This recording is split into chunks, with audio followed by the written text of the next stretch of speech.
guys, it's Ariana. Welcome back to my channel. If you can hear a really loud, annoying crow outside, he will not go away, or she won't go away, whoever it is will not go away, sits in the tree all fucking day and screams its head off. So if you can hear that, I apologize, but there's nothing I can do about it. So for tonight's video, we're going to be reading some more scary stories. So as per usual, I have my wicked candle in here, not lit, just makes my whole room smell like caramel apples. I have a few stories that I got permission to read, and I'm really excited to jump into the stories. So I will be doing a spooky home decor haul in the next couple of videos to come. So stay tuned for that if you guys are excited for that. This look that I did tonight is going to be up on my TikTok. It should already be up on my TikTok already. So if you're interested in following along with that scary story and this look, then go to my TikTok. All of my socials are listed in my description box down below.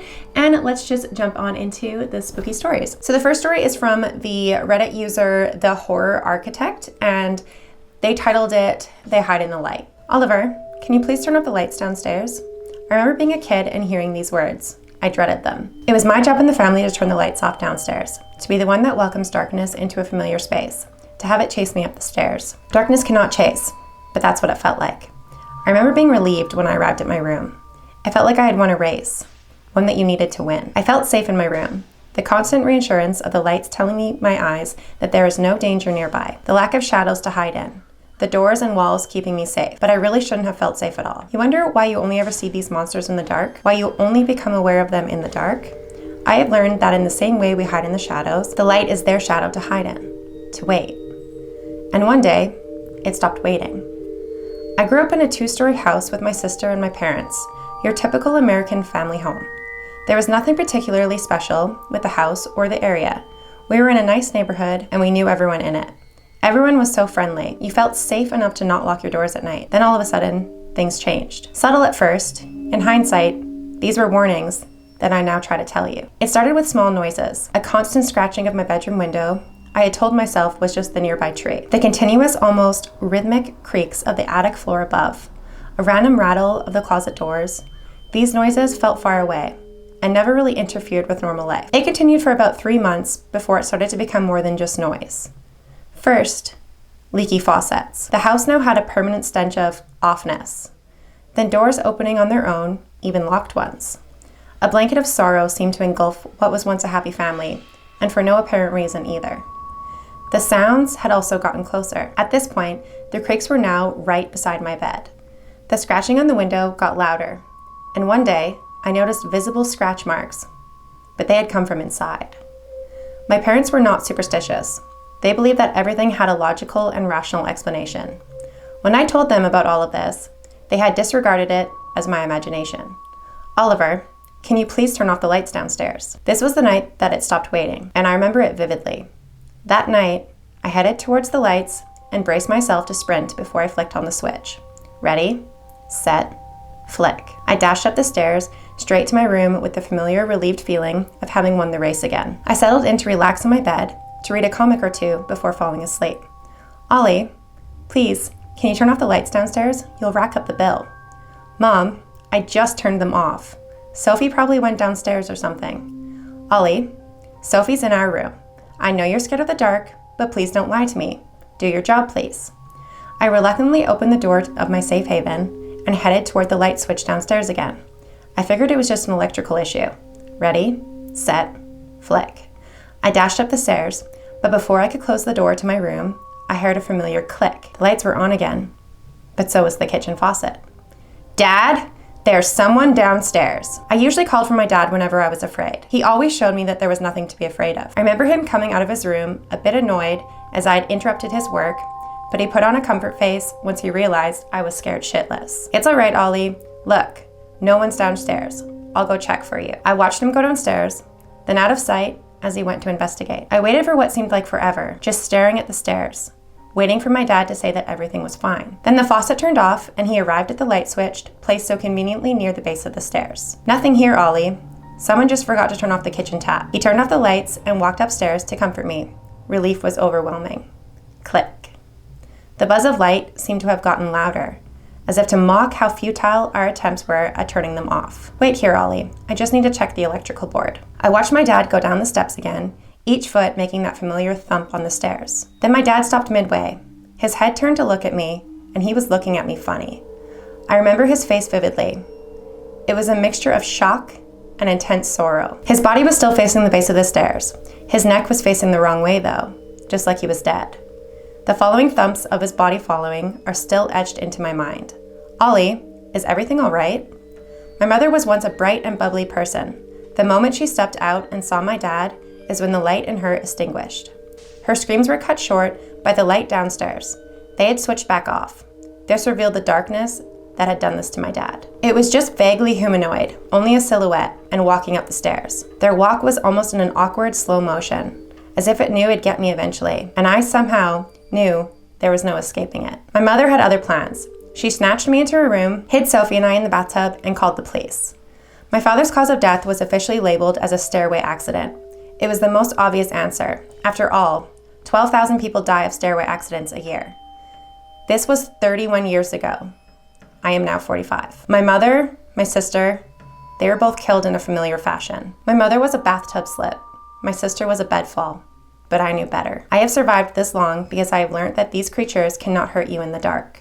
Similar to how you cannot see them in the light, they cannot see you in the dark, which is why I have lived the past 25 years in darkness, living with the sight of these creatures in exchange for the sight of me. As long as you are dead silent, you will live to see another day. I write this because I'm tired of living in the dark.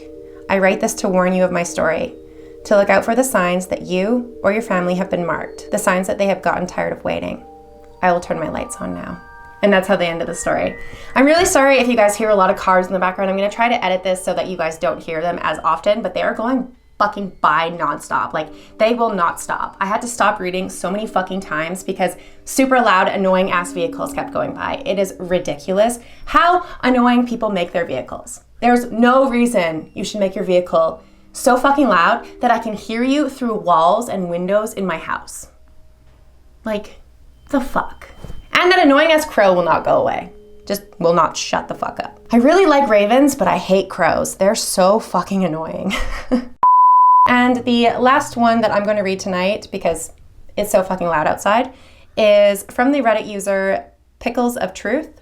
And the story is, I keep seeing things outside my balcony at night. I still live with my parents in a pretty remote area outside of town. Our house has 2 stories with an attic. Me and my older sister's room are on the second, while my parents are downstairs.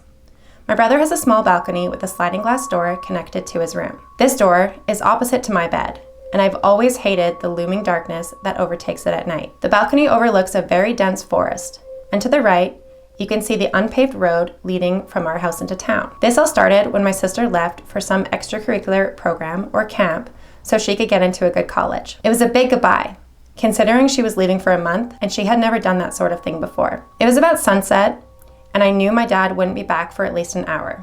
I watched her get into the passenger car door as my dad climbed to the driver's side. As the car began to pull out of the driveway, I went back upstairs to my room and pulled out my phone. I sat on my bed and started scrolling through TikTok when a flash of headlights outside my balcony window caught my attention. The sun was drifting down the horizon at this point, flooding my room with a red glow. I walked over to the balcony and slid open the door. The air was cold and thin, and the hairs on my arms stood up due to the temperature change. As I glanced around, I noticed the car driving down the road. I leaned against the balcony to see them for as long as I could, when I suddenly darted my gaze over to the left. My heart sank as I saw something, a shadow, shrink into the bushes lining the forest edge. It was most likely a wild animal, but still, it felt wrong. The figure looked too human. I quickly stepped back inside and rushed downstairs. I worryingly knocked on my mom's door, and as she opened it and asked what my problem was, I saw someone run into the bushes outside, I said. I don't know what I thought she was going to do, but she said, probably an animal, just leave me alone, and shut the door abruptly. I stared at the door for a good 15 seconds before deciding to return to my room. I wanted to distract myself with my phone, but as the day turned to night and as the rain started to pour, I couldn't help but glance at the balcony door a few times. Finally, I saw the familiar lights from my dad's car returning from the road it left on.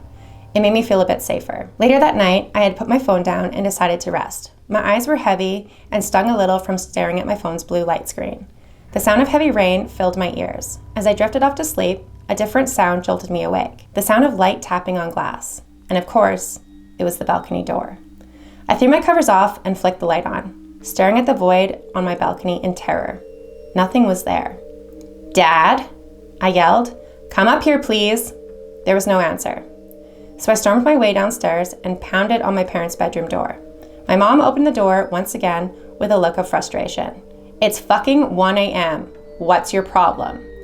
My problem is, someone was fucking tapping on my balcony window, I half shouted back. She glared with tired eyes and made her way upstairs.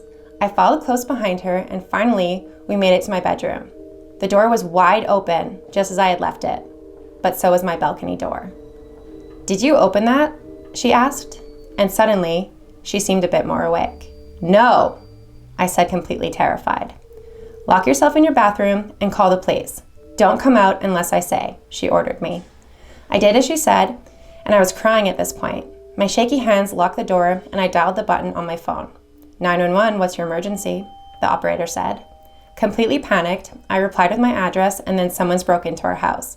The balcony door was fucking open. As I answered the operator's questions, I noticed my volume and brought my voice down to a whisper. It was too quiet. Suddenly, I heard my mom scream in terror, and a door slammed. Are you coming? I said. I've dispatched police and they are on their way. Stay on the line. I was in the bathroom for about 10 minutes until I heard the sound of sirens in the distance. I was visibly shaking in fear when they found me, and they escorted me out of my house. Thankfully, I saw my mom alive outside. From there, I was told what happened to her. My mom ran downstairs and grabbed a kitchen knife, then she ran around and locked all the doors. She then locked herself in her room again. As she sat on the bed, something under the bed grabbed her foot. She screamed and ran out of the room, slamming the door and running outside. She just left her kid. Oh my God, Jesus. My dad didn't come back home from his drive that night. He stayed at a motel because of the rainstorm that made it too hard to drive back home. I don't know who I saw driving back, but it wasn't my dad. Somehow, I knew it was our car. It looked the exact same. The next day, we decided to move in with my grandparents, who lived a few towns away, and on the way, we picked up my sister from her program. The police had found evidence for everything we had explained, but they had also found something truly disturbing. Several hearts were drawn on the outside of my balcony door with presumably someone's finger, and the police detailed that some of them were weeks old. No fingerprints were found. I'm writing this in my grandparents' house, and I'm afraid to sleep again. There's windows in this room too, and I have the shutters closed. Still, it doesn't make me feel better. And that's how they ended the story. Oh my God, that's terrifying. Can you imagine just like the police telling you that you have hearts drawn on your window with someone's fingerprints, but there's no fingerprints? Like, what could have made that? Like, that's terrifying. Oh my God, there's so many like paranormal stories that I read on this channel that like, that could have been not human. That's awful, that's terrifying. I don't like that. I don't like that at all. That is so fucking creepy. So I'm gonna finish the video here because we are at 19 minutes. The cars are really loud. My studio is really hot, and I'm gonna go edit this and get it up as soon as possible for you guys because you guys have been really enjoying this lately, and I am almost out of iced coffee. It is right there. So I need to go refill my cup and go edit this. So thank you so much for watching this video. If you guys did enjoy this video, please make sure to give it a big thumbs up. Don't forget to hit the subscribe button down below for more content like this, and I will see you guys at the next video. Bye.